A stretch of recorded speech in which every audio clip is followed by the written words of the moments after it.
জীবন নামের রেলগাড়িটা পায় না খুঁজে স্টেশন, জীবন নামের রেলগাড়িটা পায় না খুঁজে স্টেশন।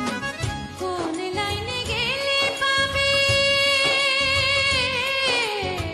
কোন লাইনে গেলে। শুনতে খারাপ লাগলেও ভাই এটাই সত্যি। কোনো বিবাহিত পুরুষ যদি দ্বিতীয়বার কোনো নারীর মায়ে পড়ে যায় তাহলে বুঝে নিও ওই পুরুষটা ওই নারীর দেহের জন্যও না, এমনকি ওই নারীর রূপের জন্যও না, এমনকি ওই নারীর টাকার জন্যও না। সেই পুরুষটা এসেছে একমাত্র ওই নারীর জীবনে একটু মানসিক শান্তি আর একটু ভালোবাসা পাওয়ার আশায়।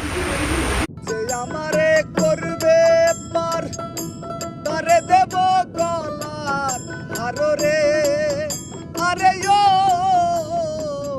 নাইয়া আরো দিব লাখের যৌবন রে সুজন নাইয়া, পার করো দুঃখী